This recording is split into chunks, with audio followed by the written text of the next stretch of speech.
Welcome to the new season of the Live Your Spa Life show. The SPA in Spa Life stands for Seek Power Always, that divine power within you to do what you're here to do. The theme for this season is intentional living. Amazing people like you share ways to live by design and with purpose to ensure that this short ride of life occurs with choice, physically, financially, spiritually, and in your relationships to create a world-class life.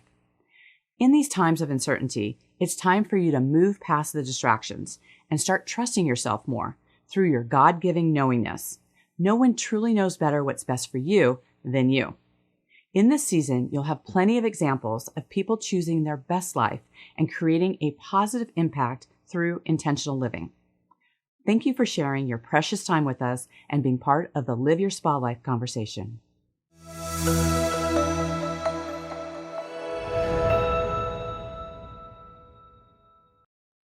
With us today is Carol Hodges, who authored The Menopause Millionaire, Keys to Prosperity and Meaning in the Second Half of Your Life.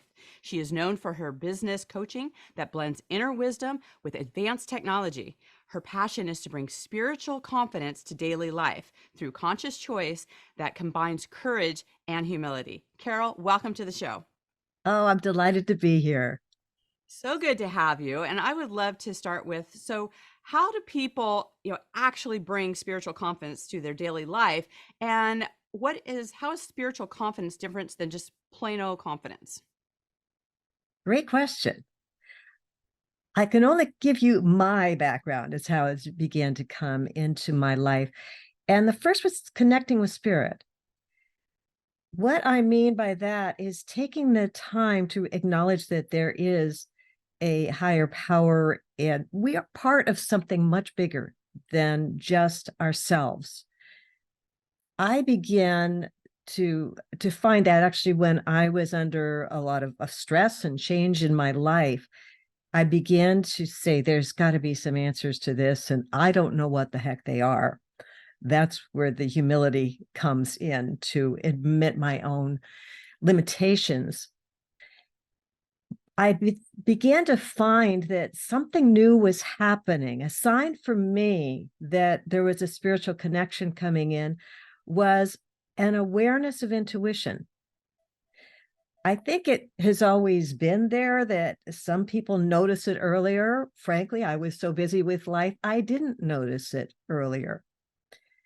Then sometimes I would have which was like a little tap on the shoulder. It would be one of those things that I could easily ignore. In fact, often I would get a thought that had nothing to do with what I was doing.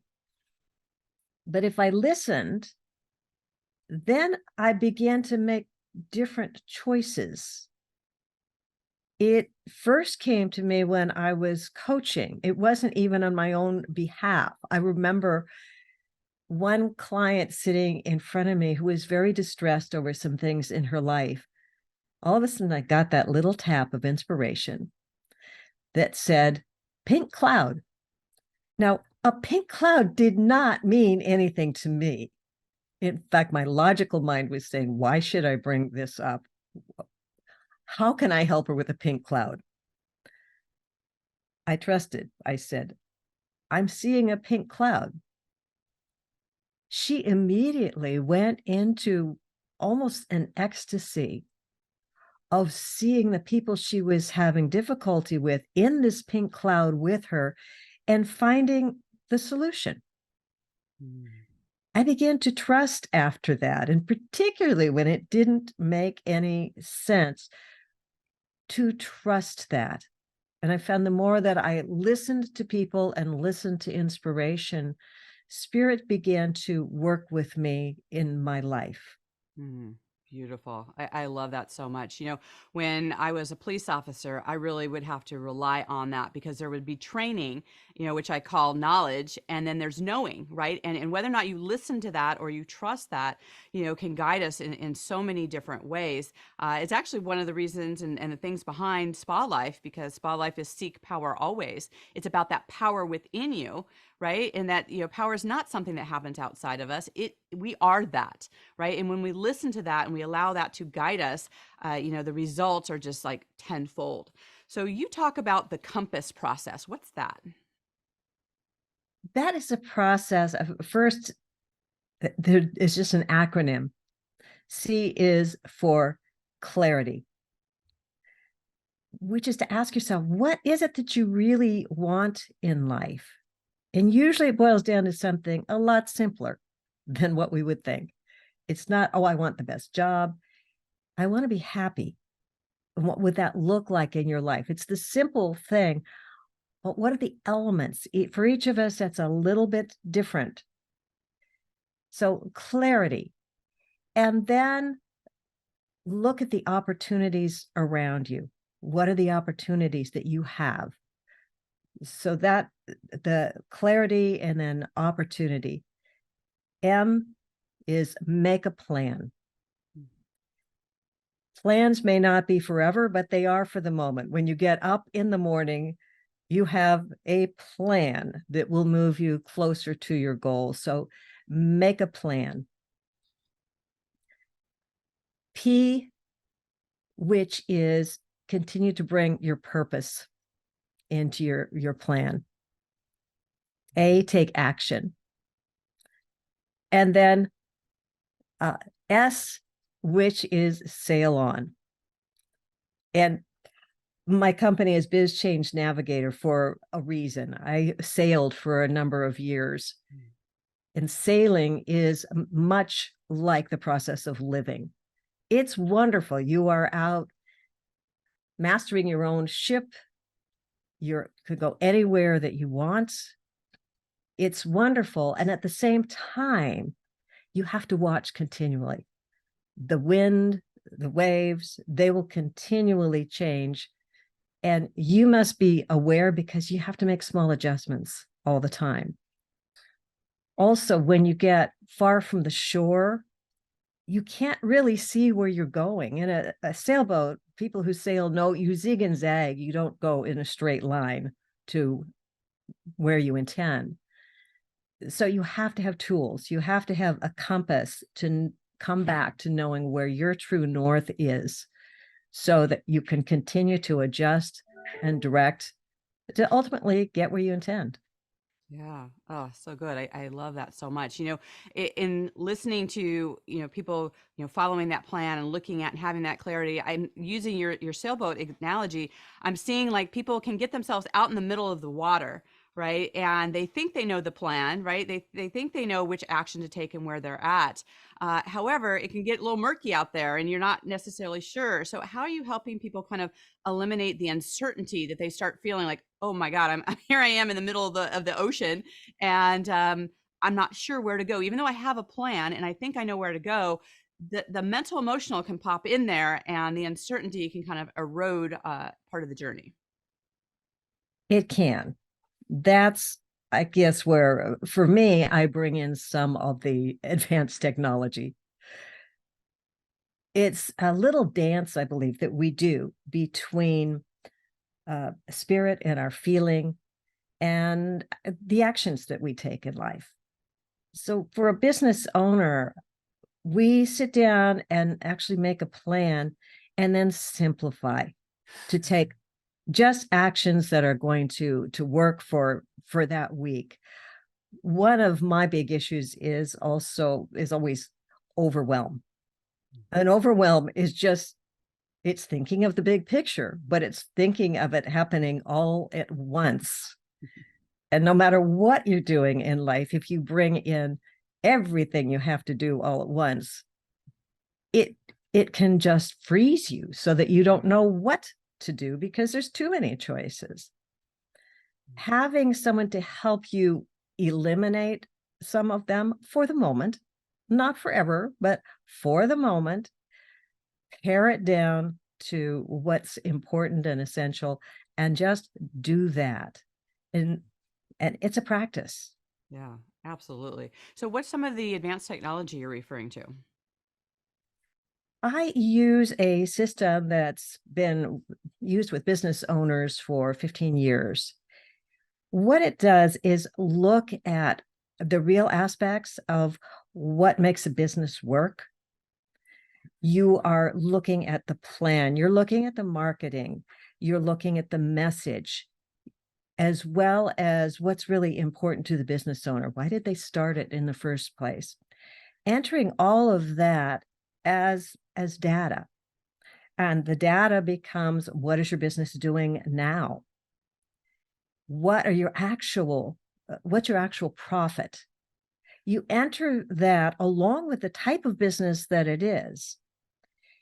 The data then will spit out some priorities, as well as step-by-step actions that you can take. Yeah. I have some people believe they can do it by themselves, and I have a do-it-yourself program. However, the biggest thing is that when people work with me, we come back, as I say, to bring it down to the simple step by step. It's already there, and staying out of overwhelm and staying step by step. But the entire system is there for even a year or two to have the instructions, because we need the knowledge. So having the instructions of what to do next, and then the simple way to go step by step and make it happen. Yeah, absolutely. You know, it's interesting, you know, that whole like, sometimes I think people feel like they should be able to do it by themselves. And what I've found is when you have a coach or a consultant or somebody, you know, it always reminds me of Les Brown's quote, where it's like, you can't see the big picture when you're in the frame. Like there's so many different times where you can miss things that may seem obvious if you're stepped outside of it and you can look inside and see it. And so those are where some of the major details can come into play. And you know, you're known as a profit coach. And Mhm. so is this one of the tools that you use to help people kind of find that untapped profit within their business? Because a lot of times when people are working, you know, in their business, right, they're not seeing what's happening in the bigger picture and what's happening with that. So how do you help them find that profit they may not actually see that is there for them? We start with some really simple things that I can encourage anybody who hears this to go ahead and do for themselves, whether they're in business or just in life. One of the first things is to look at expenses. Expenses are often a reflection of our choices over time. When you stop and look at your expenses and say, what am I actually using? What is important to me now? That and business can show you more profit, because anything you don't spend becomes something that you can bring home. It's amazing to me how broadly that can lead. Sometimes for some clients, looking at their expenses has them question a lot of their choices in life. One client, it became such a huge acknowledgement of changes in her life to let go of one of her marketing techniques that, frankly, it hadn't brought in any clients in more than a year.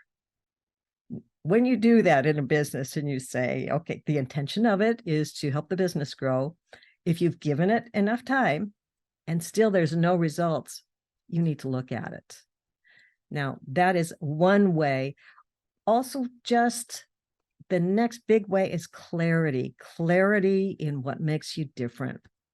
And again, that's a spiritual dive as well. What makes us unique and different is something we really own within ourselves.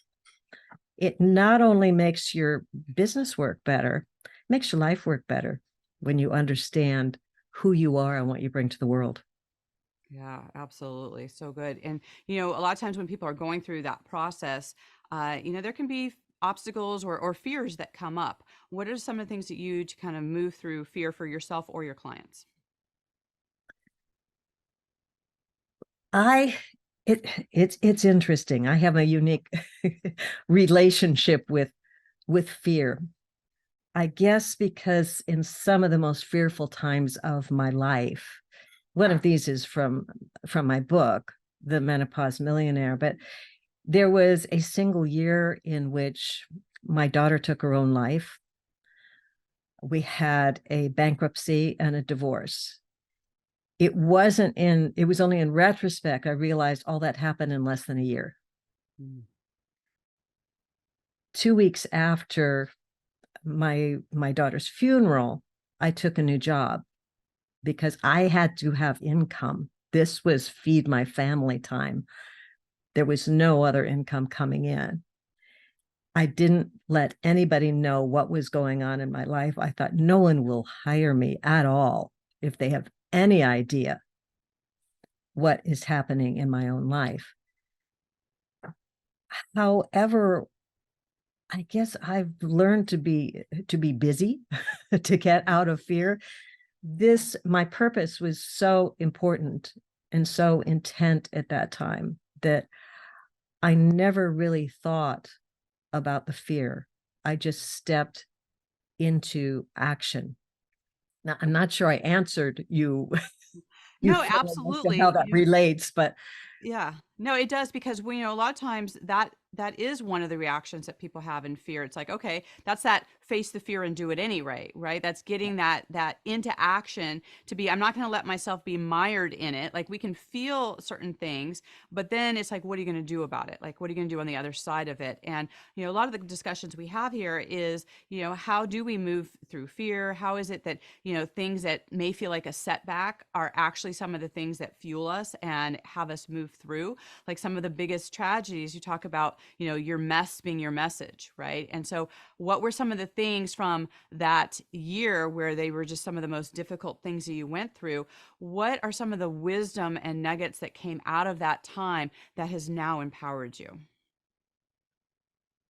There were so many. I'm not sure where to start. The first was that I spent a lot of my life not speaking up because of my background. I didn't like conflict. I learned to just be quiet and move forward. I began to realize how destructive that was, because I thought that disagreeing always meant anger and yelling. I did not know how to step up, speak for myself without anger and yelling. I had to learn in that process. I'd created something very toxic around me. I look back and I can take my part of the responsibility for divorce because I didn't speak up. However, I learned the wisdom that I got out of that was learning that anger is a feeling. It's a good, solid feeling. It's okay to say that you're angry. It's first about owning it as a person, saying, I'm feeling angry. If there's someone else involved, it's not about you did this and you did that. It's not making them wrong, but it is being honest, and true honesty can be what happened, their part in it. In other words, when you said that, I began to feel angry. And over time, I've learned to go deeper and deeper and deeper in terms of how to handle that anger and how to express myself. Because initially, it came out sounding like blame. However, that the first step is telling the other person how they're involved. Next step for me is always saying, is there a request behind there? Right. I can give you an example. Okay. My husband, he sometimes will, I'm trying to think the exact word that he says. He will come up with blaming somebody for something. And I began to realize that it hooked me in, and I would get angry. I finally said, look, this is something I'm working on, but I notice when you say that, I feel angry. And I said, it's my issue. I'm getting hooked into it, but I want to let you know that this is one of the hooks. I didn't ask him to change. He would prefer, he's a good man, he would prefer that I not be angry. Guess what? Without even a request or anything, he changed his behavior because he didn't like to hook me into anger. Mm-hmm. What made that all work was I acknowledged being hooked in was my issue to work on and to notice. Right. So I had to notice before I could change. Yeah, it's so good. When we take responsibility for, what our experience is and what's happening for us, then, people around us, they can decide what, if they want to do something different as well, or at least they have the awareness of it and they aren't just doing it, without some consequence, right? That, it's a collaboration, right? This is why we have communication. This is why we're in relationships. And this is why, relationships are sometimes our biggest teachers, right? Because it's only in the interaction that we really get to see what are things that affect us, and taking the responsibility as we maneuver through that. That being said, I'd like to kind of circle back to your book about the Menopause Millionaire and talking about the second half of your life. What do you see as markedly different for the second half of women's life, one for themselves, and how is it different than the second half for men? Well, I find there's sometimes more similarities and difference, but for women, our bodies are telling us menopause is a real physical thing that happens. For some people, it's more problematic than others. An interesting thing is that statistically, it's happening earlier and earlier. Do you know that back, I think in the 20s and 30s, women were almost 60 before they hit menopause? Then it moved to closer to 50, and I understand it's still going down. Yeah. That it may be closer to 45 now, mm-hmm, that women enter menopause.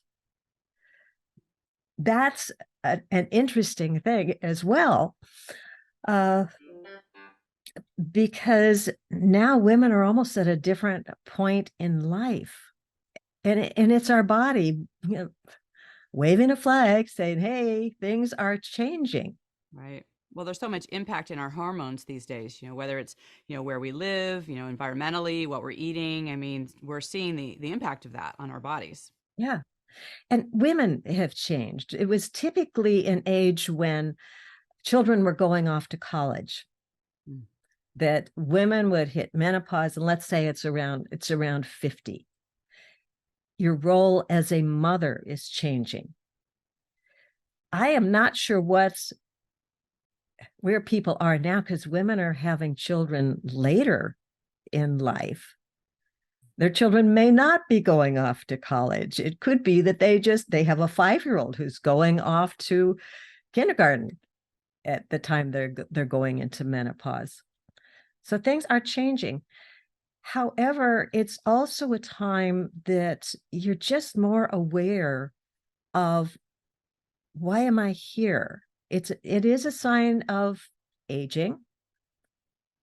And I think that's a time that you stop and say, do I have a purpose in life? What is that purpose? For me, I found a lot of my earlier life was taking care of other people. Children are very consuming, and you're involved in their lives, and suddenly they will always be your children, but you do not guide them anymore. A 2-year-old, you're on top of everything. Okay, 12-year-old, you're starting to let go and wondering what the heck is going on. By 20, you have adults there. They are making their own decisions. And I know I had a discussion with my kids as they were becoming adults and said, I'm your mother. I will always have an opinion. However, now you are an adult.